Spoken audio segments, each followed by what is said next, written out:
Okay. All right, we're at 161. There's 180 something signed up.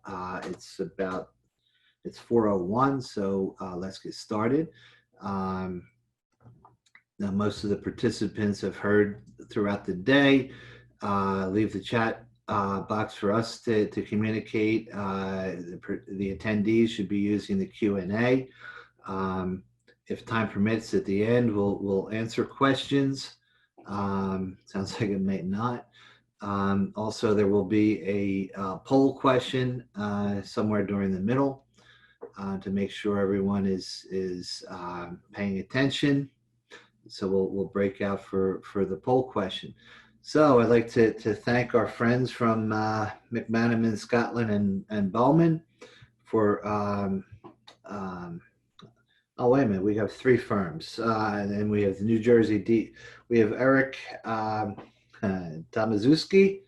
How they do? Tomaszewski. From McManaman in Scotland. I'm a ski, so I got to at least come close. Bill Linder from the New Jersey DEP, and Michelle Christina from BRS Incorporated to talk to us about creative contracting for redevelopment and the financing thereof. So I thank you for volunteering to present for us, and it's all yours. All right, I'm going to attempt to share my screen here.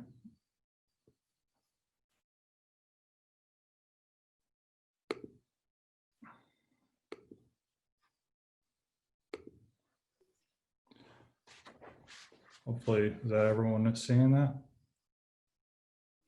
Yes, it's coming through fine. All right.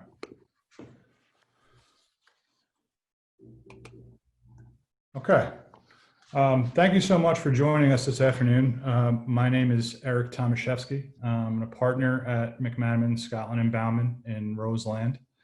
I'm very excited to be sandwiching myself in between two really excellent speakers on the issue of remediating and redeveloping contaminated property, Michelle and Bill. I learned a long time ago that it's not so much, what matters most, I should say, about when you're talking to people is what you say in the beginning and what you say at the end. So I feel pretty confident that regardless of whatever I have to say in the middle, people will walk away from this saying, man, that was a really amazing and illuminating webinar. Michelle Christina has spent over 10 years in the environmental consulting field, working predominantly on pre-remedial assessments of federal and state Superfund sites. She then jumped to the public sector, working as the City of Trenton's Brownfield coordinator and later as the city's Director of Economic Development. Michelle is currently the co-owner of Brownfield Redevelopment Solutions, Inc., a consulting services group headquartered in New Jersey. That was formed in 2003 with the sole purpose of assisting the public sector with establishing sustainable and aggressive brownfield redevelopment programs. Bill Lindner is the administrator of the Office of Brownfield and Community Revitalization, or the OBCR, at the NJDEP. OBCR is charged with coordinating remediation and reuse efforts at specific brownfield sites and piloting innovative approaches to expedite the revitalization process. Bill also leads the Community Collaborative Initiative program that works closely with diverse partners in urban communities to support their vision for revitalization and growth. As I said, I'm a partner at McManaman, Scotland and Bowman in the environmental group, and I also work in the redevelopment group, practicing environmental law for my entire career. Most of which has been spent advising public entities with respect to transactions in contaminated property, the investigation and remediation, and ultimately the redevelopment of that property, including the Jersey City Redevelopment Agency, the Woodbridge Redevelopment Agency, the Township of Edison, City of Newark, and lots of other sites in between, or towns in between. So with that, I'm going to turn things over to Michelle, and we'll get started. Thank you very much, Eric. I hope everyone's been enjoying the conference remotely so far. And I suspect we are the last thing between you and happy hour, except happy hour is now walking to your kitchen, I guess, for a drink. So I wanted to talk to you today about the HDSRF program from the state of New Jersey. It's the New Jersey Hazardous Discharge Site Remediation Fund program. This state program is jointly managed by the New Jersey EDA as well as the DEP. EDA serves essentially as the bank for the program. They write the checks. DEP serves as the technical expert for the program. They review and approve the applications and invoices that get submitted for reimbursement. Excuse me. This program has been around for, I would say, probably about 2 decades. Most recently, the legislation authorizing this program was changed, I think it was January of 2018. So there's still some things that have been shaking out because of the legislative changes. And Bill, feel free to correct me if I get anything wrong on the program. The HDSRF presentation will provide you with an overview of the types of funding that are available, the amounts of funding that are eligible, particularly for municipalities, local governments, and a few words on what the funding can be used to pay for. Next slide, please. The types of funding that are available are grants and loans for environmental assessment and environmental remediation. A general rule of thumb is that if you are a local government entity, such as a municipality, a county, redevelopment authority, you can access any of these funding types. Loans, grants for assessment, for cleanup, they're all at your disposal, so to speak. The private sector, and I know this group is probably not so interested in that, so I'm just going to briefly touch upon that. The private sector can basically access loans. Grants, not so much. The nonprofits that also maybe have a nonprofit in your town that is looking to make a dance studio or a community center, they can also access some of the funding, just the assessment grants. Also the child care facility, there's a child care facility grant. I'm not really that familiar with that because I'm not even sure how many folks have made that available. That basically allows for about $1,500 for reimbursement if the child care facility, because they need to go through an environmental approval program with the Department of Children and Families, they're able to get reimbursed up to $1,500 for an initial preliminary assessment at the facility before they can get their license. Next slide, please.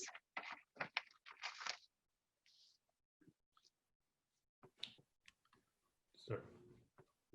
The program is really beneficial to the public sector entities as it provides grants that are not available, like I said, to the private sector. So let's do a deeper dive on the grant offerings. For assessment grants, they will fund 100% of what the DEP deems as an eligible and appropriate cost for public sector entities. For remediation grants, it depends on where the site is and what the site wants to be when it grows up. If it's located within what's called a brownfield development area, BDA, the remediation can be up to 75% of the eligible cost. And that's a pretty good bonus for those communities that have BDAs. If the project is going to be redeveloped as affordable housing, you can get up to 50% of the cost of remediation back. If the site is getting an unrestricted use RAO, meaning there's no cap, the whole site is clean, you're done, you can apply for additional grant funding of 25% of the remediation cost, which you can get reimbursed on the back end. And if the site is being developed for conservation purposes, for renewable energy, open space, you can get up to 75% of the cleanup cost reimbursed. Next slide, please. So let's talk about how much HDSRF funding is available. Since the January 2018 legislation, there was a decrease in the amount of funding that municipalities and other public sector entities could apply and obtain in a calendar year. The annual maximum allotment is now $2 million total of grant funds, be they assessment or the aggregate of the remediation. Unless you have a BDA, if you have a BDA in your community, they'll add another $1 million to bring up the total aggregate funding available per year to $3 million. Private sector, again, it's just loans. They're capped at $500,000 per year. And again, that child care facility has that $1,500 carve out for reimbursement of a preliminary assessment, a PA. Next slide.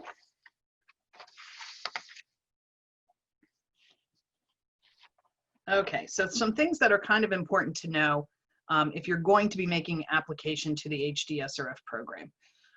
First things, understand it's a process. Again, it's state funding.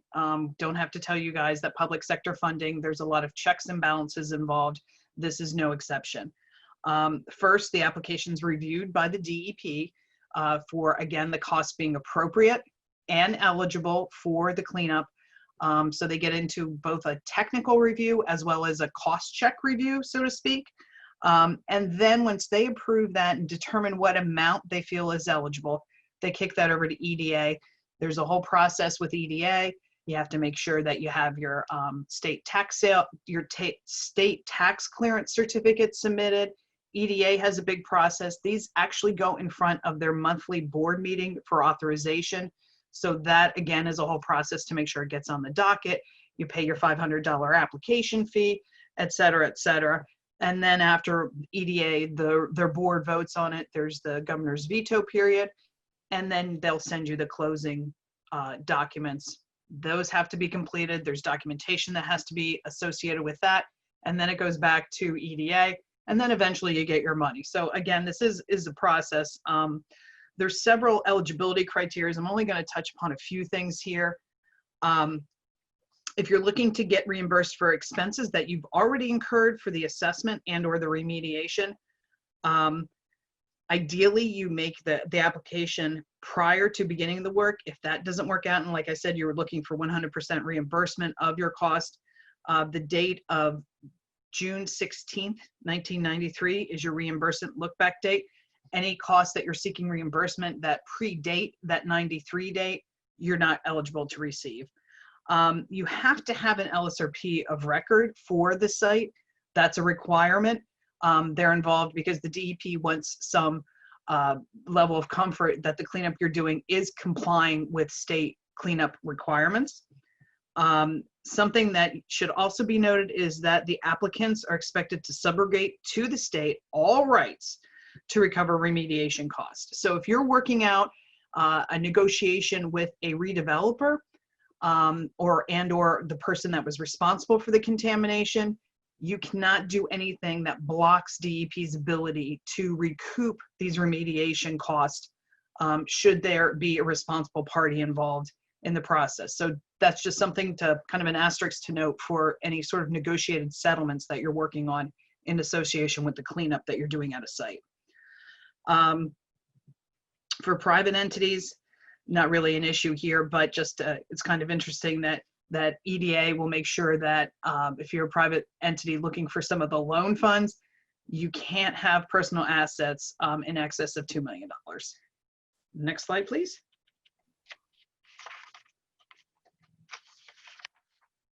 So aside from the HDSRF grant funding that we just talked about, EDA has a few additional programs that could be brought to bear in advancing brownfield cleanups and redevelopment. Specifically, we'll talk about these three programs. Have to caveat some of this. Since COVID, some of these may have changed. Some of these were on board to be rolled out first quarter, second quarter of this year. They got backburnered. So a lot of this is, two of the programs I would say are proposed, and ideally they will be rolled out this year or next year. So again, they may not necessarily be available now, but it's probably worth mentioning in the event that you want to get prepared for the rollout, hopefully soon. Next slide. The Brownfield and Contaminated Site Remediation Program was formerly known as the Brownfield Redevelopers Reimbursement Program. It's a holdover from the prior administration. This program will likely be making an exit from EDA's portfolio. I'm not even sure if there have been any of these issued this year. Again, things seem to have been skewed a lot with the COVID. So this program pretty much underscores that brownfield redevelopment is a team sport. Not only is EDA involved in this, but so is DEP, so is Treasury. So you have 3 or 4 different state entities that are touching these applications, making sure that each piece that they're involved with is all straight and can be approved. Developers can get reimbursed up to 75% of eligible cleanup costs. The reimbursement of those cleanup costs is pegged to newly realized state sales tax. As a direct result of the development, it's one of those if not for this development, these taxes would not be coming online. So it's almost like a TIF, so to speak, in that the state is using those newly generated taxes as part of the reimbursement of this. I believe there's 8 such taxes that the state levies that could be brought to bear on these type of projects. The nice thing about this program is that there was no cap on how much could be reimbursed. It was only, it was just a 75% without a cap, in other words. Things that private sector folks, if you're working with a developer, may not find appealing about this program. Number one, it's a prevailing wage requirement is involved. We've worked with plenty of developers and that scared them right off the bat. They did not want to be involved in prevailing wage. Another issue is that all of the project performance, financials, pre-development as well as post-development have to be publicly made available to Treasury. They review all this stuff, and that was another thing that some of the private developers were a little squeamish about, is sharing their financials so openly with Treasury. The other thing that I thought was kind of interesting for a developer's perspective is, depending upon the site's reuse as well as the amount of the cleanup costs that were needed, it can take years and years and years in which to get reimbursed for these costs, because they're spread out, and like I said, they're pegged to the collection of newly realized state taxes. So sometimes if it's a large cleanup, it's going to take a long time for a developer to obtain the full amount of the 75% reimbursement. Next slide, please.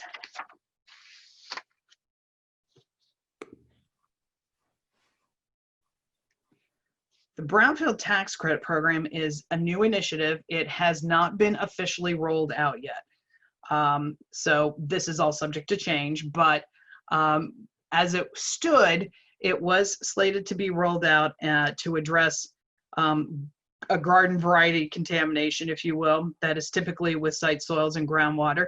In addition, it's also going to allow for, and this is different from the HDSRF program, it will allow for addressing building interior materials, specifically things like asbestos removal and abatement, as well as lead-based paint abatement, which can be pretty substantial cost if you're looking at redeveloping a building, an old building for retrofit. This program, the intent was to roll this one out and replace it with what was the past slide program, that Brownfield Redevelopers Reimbursement Program. Ideally, the program is going to be capped at $20 million per year. Not necessarily a lot of money, but it is something. And each individual project would be capped at $4 million. There's also supposed to be a competitive application rolled out for this program. Again, this has not been rolled out yet, but I know EDA is hopeful that this is something that they didn't cancel it. It's still kind of in the bullpen getting warmed up, so to speak. Next slide. The second new program, again, hasn't been rolled out officially, but we're hopeful it will be, is the Brownfield Loan Program. It's set up to be used for commercial, retail, or mixed-use developments, expansions, or reuses. It cannot be used for 100% residential reuse. So if you're looking for doing a housing development, this is not the program for you to advocate to developers coming to your communities. It's a low-interest loan program that's currently funded, or will be funded rather, at $15 million. That, again, is subject to change. Applications would be accepted in competitive rounds, with the loans capped at $5 million per loan. Depending upon demand, there could be multiple rounds of programs awards in subsequent years. This is going to be a test program to see if there is some value in this. Ideally, it's going to be rolled out again within the next year or so. They may provide a reduced interest rate on the loan based on the benefits of the proposed end use. Right now, it's looking like the loan base rate would be about 3% with reductions to a floor of 2%. For the rate reduction, they're looking for mixed use projects with an affordable housing component, say, food delivery that would address a food desert situation, healthcare or health benefit services, tourism destination project. Again, there has to be some sort of community benefit that they're looking to add that extra discounted rate on these loan programs. And I think that is my last slide. Thank you. Thanks very much, Michelle. I'm going to talk about a couple of different things. I'm going to talk about another program that is the EPA Brownsfields Program. That's another tool that can be used to help remediate contaminated property for redevelopment. I'm going to talk a little bit about some contracting issues that we see come up frequently in the redevelopment of contaminated property. And I'm going to talk a little bit about, hopefully, a case study that kind of blends these things together in a more tangible way for everyone. So the EPA Brownfield Program, it's a competitive grant program, and eligible entities include the same kind of entities that Michelle talked about earlier: local government units, counties, redevelopment agencies. A bit of bad news at the outset here for you. Although the deadline for this year's application isn't until October 28th, the registration process alone takes about a month, so you're probably a little bit behind the 8 ball for next year's go round. And actually, typically, the planning for these type of grants really needs to get done, truly before the property is really in the pipeline for redevelopment. To compete for these grants, it's critical to have some form of master plan for the community and clear objectives for the use of the grant. To give you a sense of the time line that we're talking about for the process, from application to award can take almost a year. For today's purposes, I'm going to move rather quickly and just hit the highlights. There is a lot of more additional information available on the EPA's website for these type of grants, and you see the 4 grants that are listed here that I'm going to be talking about. The first type of grant is assessment grants. They provide funding for a grant recipient to inventory, characterize, assess, conduct a range of planning activities, conduct community involvement, but the majority of the money should be spent on environmental site assessment and investigation for hazardous substances. The grants have a performance period of 3 years, and there's 3 subtypes of assessment grants. There are community-wide assessment grants, there are site-specific assessment grants, and there are assessment coalition grants. Site-specific assessment grants, true to their name, are appropriate where a specific site is identified and the applicant plans to spend grant funds on that one site only. They have you can request up to $200,000, but you can request a waiver of that limit that's based on the type of contamination, the size of the property, or status of ownership. Community-wide assessment grants are appropriate when a specific site is not identified and the applicant plans to spend the grant funds on more than one brownfield site in the community. This is the EPA's preferred grant to award, although you may be able to apply for a site-specific grant on top of a community-wide grant. These grants are available up to $300,000, but the cost of assessment on an individual site can't exceed $200,000. And the last subtype is assessment coalition grants, a little less frequent. They're designed where you have one lead eligible entity to partner with 2 or more eligible entities that have limited capacity to manage the dealings with EPA and the cooperative agreement. And in those type of grants, you can request up to $600,000. Next, I want to talk about multi-purpose grants. And these grants provide funding to carry out a range of eligible assessment and cleanup activities within a proposed target area, such as a neighborhood or a number of towns, but it can't be an area that's distinctly different geographically. The performance period for these grants is 5 years. An applicant can apply for up to $800,000 and the applicant should have the capacity to conduct a range of eligible activities, for example, but not limited to developing inventories of brownfield sites, prioritizing sites for redevelopment, conducting environmental assessments, carrying out cleanup activities, just to name a few. Entities that are awarded multi-purpose grants in one fiscal year may not apply for assessment or cleanup grants in another fiscal year. The EPA is not offering these grants for 2021, but it will alternate back and forth between offering these grants and the next type of grant that I'm going to refer to, and that is the revolving loan fund.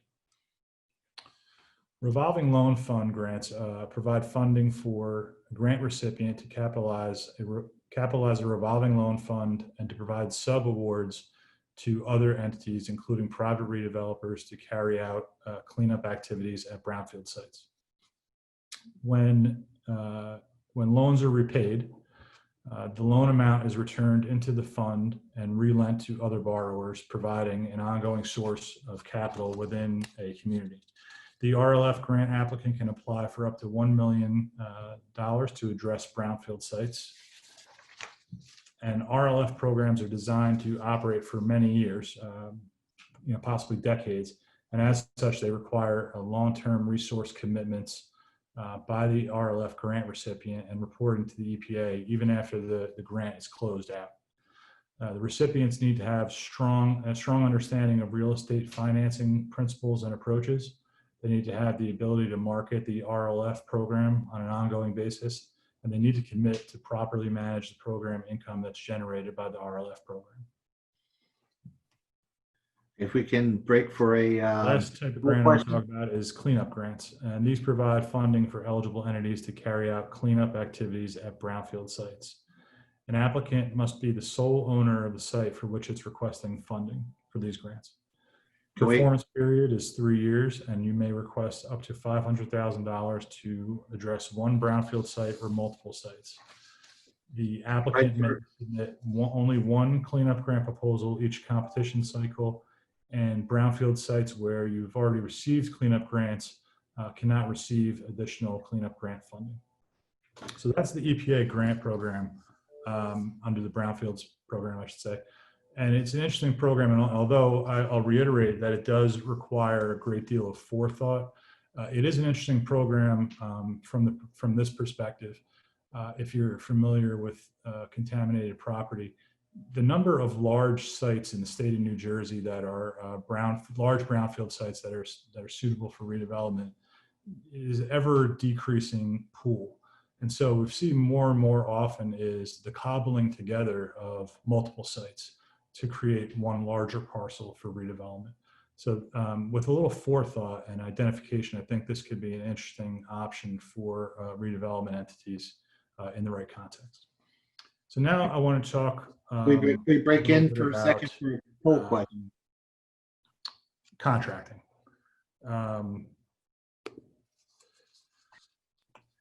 And contracting issues that I want to talk about don't always involve public funding, but they sometimes do. The first thing I would like to talk about is acquiring property for the purpose of redevelopment, and specifically the statutory immunities that local government units are entitled to. Under the New Jersey's main environmental statute, the Spill Compensation and Control Act, there's a statutory immunity to federal, state, and local government entities when they acquire property through a variety of means, including bankruptcy, tax delinquency, condemnation, and importantly, where they acquire the property for the purpose of redevelopment. There's a federal analog to the Spill Act and also this immunity provision in the Comprehensive Environmental Response, Compensation, and Liability Act, or CERCLA, but it leaves out the language with respect to for the purpose of redevelopment. And we'll talk about why that's important in a minute. That language for the purpose of redevelopment is a powerful tool for New Jersey municipalities or redevelopment agencies that are looking to redevelop contaminated property, because it gives them some reassurance that they won't necessarily be on the hook for cleaning up a property, even if they don't want to or don't have the time or money to spend to conduct the normal due diligence that you would do prior to acquisition to insulate yourself from liability. The Spill Act and circle of distinction in the immunity language is important, though, with respect to grant eligibility, because for purposes of HDSRF eligibility, like Michelle was talking about, if a municipal entity purchases property today for the purpose of redevelopment, they will be entitled to HDSRF grants, all circumstances depending. But they would not be entitled to apply for an EPA Brownfield grant unless they could demonstrate that they did conduct sufficient due diligence prior to the purchase to entitle them to the ordinary circle of defense for property acquisition. There's also involved in contracting a balancing between due diligence and reporting obligations. And it's important because the immunities that I just talked about a moment ago, it doesn't mean that a government unit never has to be concerned with potential liability. One circumstance where it may be critical to know the status of the immunity that a local unit has is where municipalities already acquired the property and a redeveloper wants to conduct some due diligence on the property. If the local unit has any concern that it's not entitled to the immunity because of the way it acquired the property, or perhaps it lost it because of some activity that it conducted there, you want to make sure that the due diligence provisions of any contracts that you have with the redeveloper contemplate the reporting obligations that are related to environmental contamination. For example, if a redeveloper finds contamination on that property during the due diligence and informs the government unit, that government unit will then have an obligation to report that contamination to the state and to take all appropriate action to investigate and remediate the contamination if it's not assumed by the developer in the deal. For that reason, it's common in due diligence provisions to specify that the results of investigations are not shared with the local unit, and also that redevelopers don't use licensed site remediation professionals because they have their own reporting obligations independent of anything else. And that can cause problems for local government units who own contaminated property. There are several other contractual concerns that may need to be creatively addressed in contracts for the redevelopment of contaminated property. One example is offsetting purchase price by the cost of investigation or remediation of the property. This can be a challenging process depending on what's known about the property and how much money is involved in the deal. In some instances, you may have really good investigation data to frame a solid remediation estimate, but in other instances, you may know nothing about it. So you need to be careful how you not only how you value the credit, if that's what you're going to use, but also how you police the way that money is going to be drawn down by a developer if they're going to be the one who performs the investigation and the remediation. Another issue that comes up in the situation where public funding is in play is who will perform the investigation and remediation work. Some of the grants that Michelle and I have discussed today require that the government unit that obtains the funding be the one who performs the work and contracts for the work. In some instances, that can present an unfavorable situation in the project, though. For example, where a redevelopment area is comprised of multiple parcels, some of which are owned by the local entity, some of which may already be owned by the redeveloper, or where a redeveloper wants to move quick and the agency can't necessarily do that. It is, however, possible to structure specific contractual obligations in a manner that don't interfere with the grant funding. I do now want to turn attention to a case study, and I'll try to do this quickly so I give Bill enough time in the time we have. The case study that I want to talk about today is the Berry Lane Park project in Jersey City, which I was lucky enough to work on with the Jersey City Redevelopment Agency. It was a very ambitious project that transformed a large brownfield area into open space and recreation in one of Jersey City's most economically challenged residential neighborhoods. The property is located in the Communipol Lafayette section of Jersey City. It involved 12 different brownfield sites with a combined acreage of 17 acres. And former uses of the sites included rail yards, junk yards, automotive repair shops, and warehouses. The neighborhood where the property was located is significantly higher in nearly every major economic indicator than the state and national average. And these considerations made the project unique because It was a high-profile project on a large parcel of land in a redevelopment area with the potential to positively impact a very distressed neighborhood. This slide shows some portions of the site in various points in time in the project. It was located along the Morris Canal, which was previously backfilled with chromium waste, and PPG was a designated responsible party for that contamination. But there was also non-chromium contamination to contend with at that site as well. It took about 3 years to fully investigate the 12 parcels, and the remediation lasted for about 9 months, including tens of thousands of tons of chromium being remediated, 1.2 million gallons of contaminated groundwater.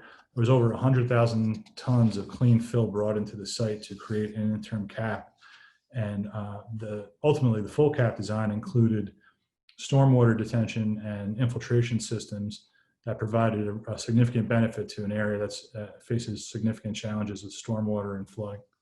And on this next slide, what I've done is show how the funding for this project was cobbled together from a variety of different sources, many of which we've talked about today.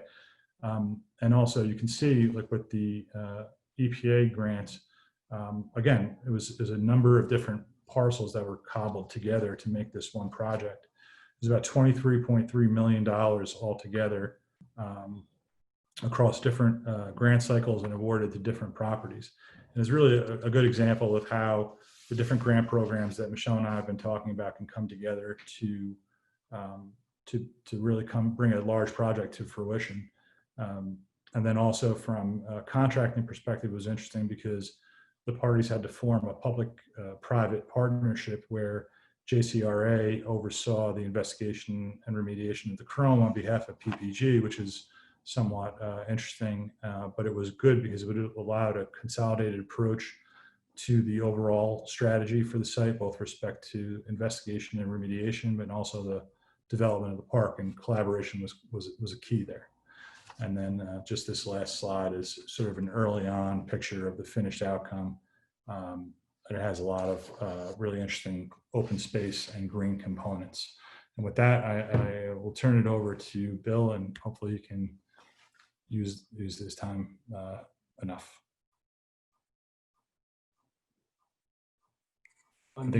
Thank you, Eric. Thanks for having us today. I know this is the last session of the day, so I'm going to try to progress through my slides pretty rapidly and let you guys ask some questions if you wish to. You know, these guys, Michelle and Eric, have talked a lot today about financing and funding opportunities. And I'm going to talk sort of a little bit about the other side of how to save money on these giant projects that many of us get involved with. Is, you know, we all know that time is money, right? And so if we have somebody who is helping us move these projects along inside the department, working as an advocate for some of these large projects that are supported by the community, that you guys all work in, you know, there can be a great advantage for the outcome of the project to actually happen, as well as accelerating the timeline. So I'm going to jump in here with my first slide. You know, we've created this initiative within the Office of Brownfields and Community Revitalization called the Community Collaborative Initiative. It's really a partnership-based approach that sort of changes our traditional role as an agency and just thinking a little bit differently and looking at things through a different lens. You know, the department has done a great job of handling things on an individual basis, on an individual media basis. You know, we've kind of gotten past the point. We've done a pretty good job on the site and the pipe and the stack and the emissions. And now we're starting to look at the city as a whole and what can we do to make that better. And then also even as the region, some of the projects we're working on have a regional perspective. So next slide, Ed. So this is kind of a cool slide. You know, we talk about the community collaborative sort of fills the gap between the traditional programs are doing great work in their areas, but they're confined to their area of responsibility.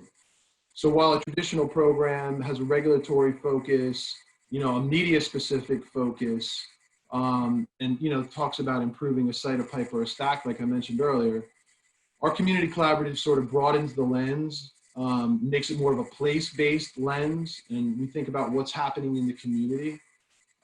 It's more of a partnership model. We're thinking about revitalization and quality of life in the built environment. So taking into account the brownfield issues that we all face, or many of us face in many of our cities, that we have these blighted sites that are in need of redevelopment. And oftentimes the cities are left holding the bag when we don't have, either we have recalcitrant responsible parties, or we have no responsible party at all, and the city is just now the owner of the property. So, you know, my panelist experts previous talked about funding, and we're just to talk about, you know, filling the gap in a different way with sort of help from the inside of the department. You know, our focus is a little bit less on just the environment, but also on social, economic, and health gains as well. And, you know, in the world we're currently living in, certainly all those things have taken on a much larger role and perspective in the work we're doing in the Brownfields office. Next slide. This initiative was formed from in Camden, and there was, you know, the secret sauce was having committed partners, right? Cooper's Ferry is an internal partner in the city, a not-for-profit. We had the EPA, we had the DEP, Camden County Municipal Utilities Authority. Another thing we're always interested in is looking for unexpected partnerships, and we don't know where our leads are going to come from, or where making good projects into great projects, who are going to be those partners who are going to help us get there. Next slide. This was one of the initial projects that we worked on in Camden. You know, we like to think of our projects as, you know, traditional programs at DEP. It's more transactional. You do this, you get a permit, you apply for this, you get a grant.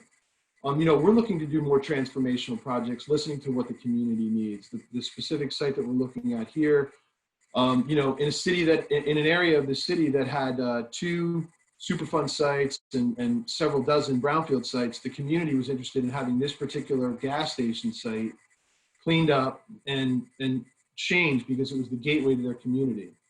So, you know, this site there was drug dealing happening, and it was just an eyesore for their community, and we were able to come in, align priorities, align funding sources, and transfer this gateway to their community into a rain garden.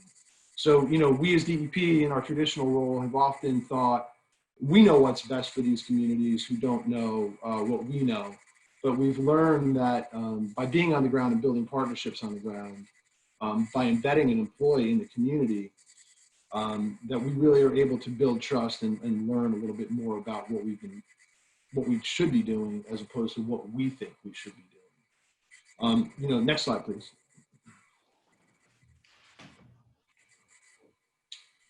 I'm going to skip this slide to save some time. Next slide.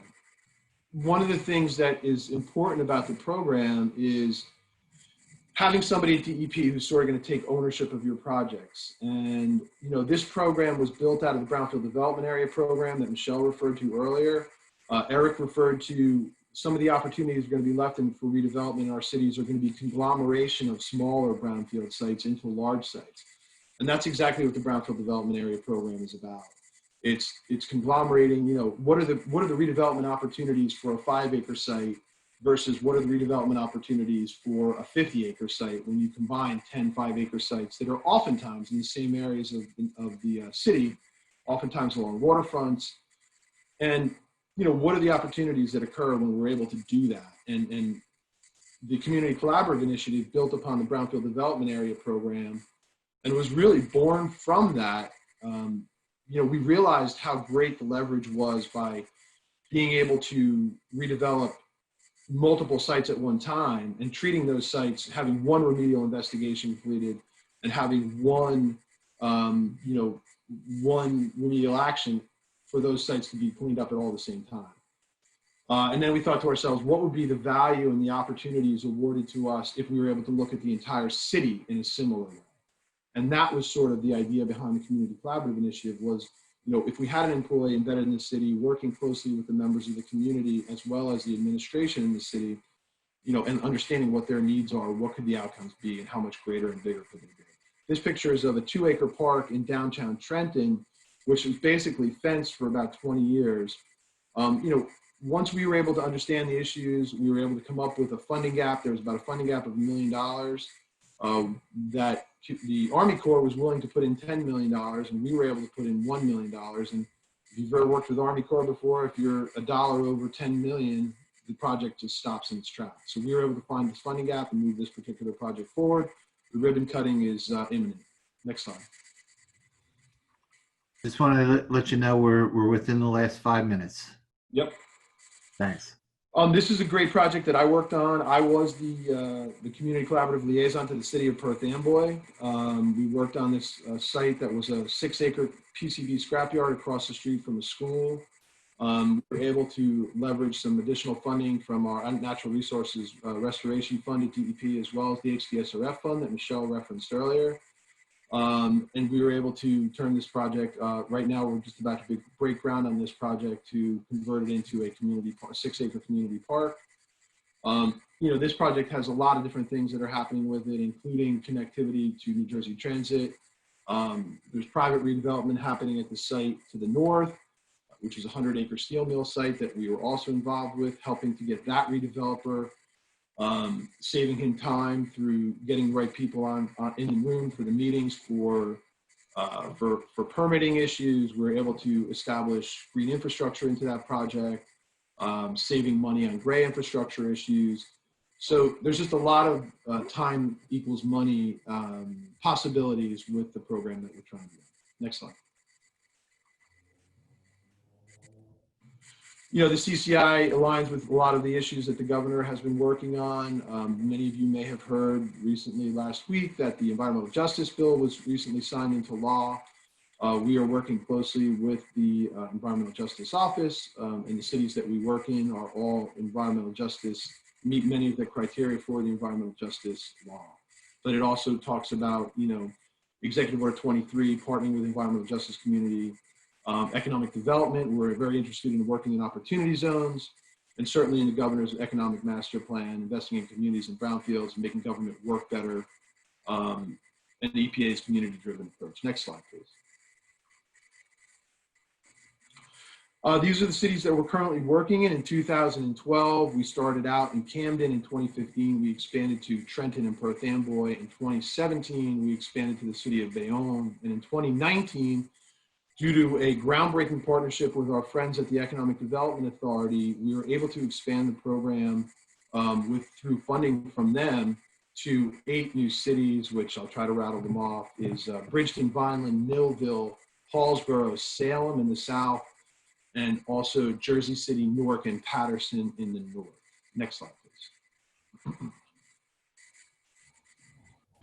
These are some of the unique and very broad things that we have worked on in these cities: living shorelines, illegal dumping, environmental education, brownfield redevelopment, quality of life, localized flooding issues, job creation, infrastructure upgrades.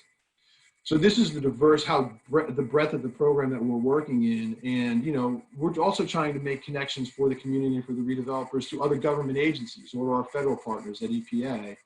Or Department of Agriculture or Department of Transportation. I mean, we've made connections and had positive outcomes working with all those groups. Next slide. This is who I am. I guess we'll open it up to any questions now. Thank you very much. Let's see if I can do this. And chat.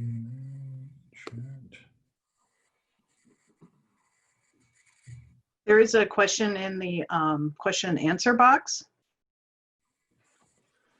Does it make sense for towns to agree to pilots for 30 years with no assessment of taxes if grants or low-cost funds are available readily?